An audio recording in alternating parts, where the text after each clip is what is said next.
Poxa, que prazer estar com você. Eu tenho acompanhado você muito nas redes sociais.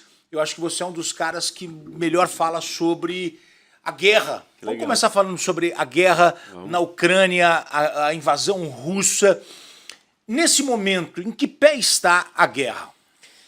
Olha, a guerra está indo para um caminho menor de escopo, assim, né? O confronto já não é mais o país inteiro, os russos recuaram, está concentrado naquela região do leste da Ucrânia, onde o conflito já existia desde 2014, que tinha os movimentos separatistas, que era parte da Ucrânia que queria se juntar com a Rússia e que o Putin financiava, dava armas, botava o exército russo ali disfarçado para lutar e para tentar quebrar, né? Separar um pedaço do território, um pedaço do país da Ucrânia, se separar e juntar com a Ucrânia. Então, o combate agora ele está concentrado ali.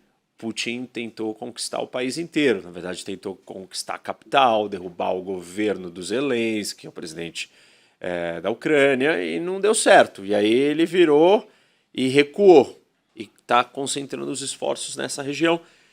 Por esse lado, a guerra diminui um pouco de tamanho, mas talvez ela possa ser ainda mais violenta, mais sangrenta, porque é uma região que nós não vamos ter tantas batalhas urbanas, não vai ser tanto a luta em grandes cidades, tem confrontos e espaços de batalhas de campo aberto, maior. Mas a guerra se encaminhou para isso por conta da resistência ucraniana ou isso já era previsto? Olha, tem um elemento que é a resistência ucraniana, mas tem um elemento que é o fracasso dos russos. Tem isso também. Claro, os russos achavam que eles iriam conquistar a Ucrânia rapidamente. E isso faz parte da visão do Putin, de achar que a Ucrânia não é um país, que não tem uma nação, que não tem um Estado. Na cabeça dele, a Ucrânia é feita de russos, porque os ucranianos, para eles, são povos irmãos. Tanto que os russos chamam de pequenos russos, russos brancos e russos. Então, Ucrânia, Bielorrússia e Rússia são a mesma coisa.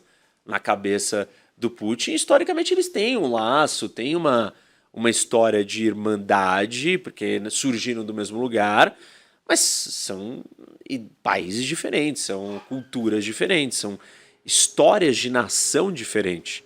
Até porque a ideia da origem dos russos começa com os ucranianos, ou começa com os russos de Kiev, que são ucranianos, né? Kiev é a capital da Ucrânia.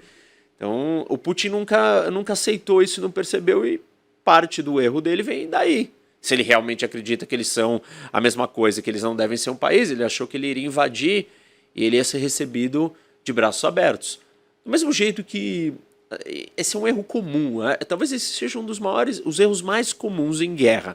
O país que vai para a guerra, ele faz uma leitura errada da identidade nacional do outro país. O que seria isso? O Putin achou que ele ia chegar lá e que os ucranianos iam receber ele como um irmão. Então, iam abraçá-lo, você veio nos salvar. Nos salvar de quem? Do governo da Ucrânia, que é feito ou comandado por um bando de nazistas, na cabeça dele. Os americanos cometem um erro parecido quando eles vão para o Iraque.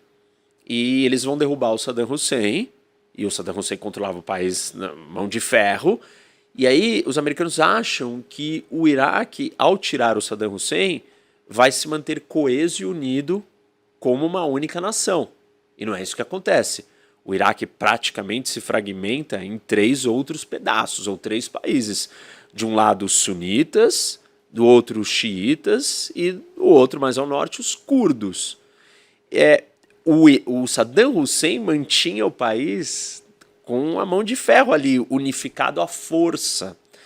Qual é o erro que é parecido com o dos russos? Da identidade nacional. De achar que existia uma identidade nacional de um jeito.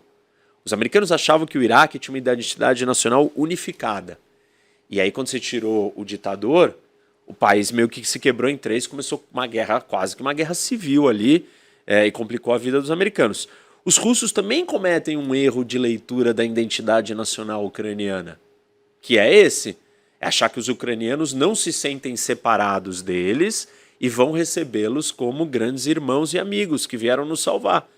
E não é nada disso. Os ucranianos têm um projeto de país diferente do que os russos querem para eles.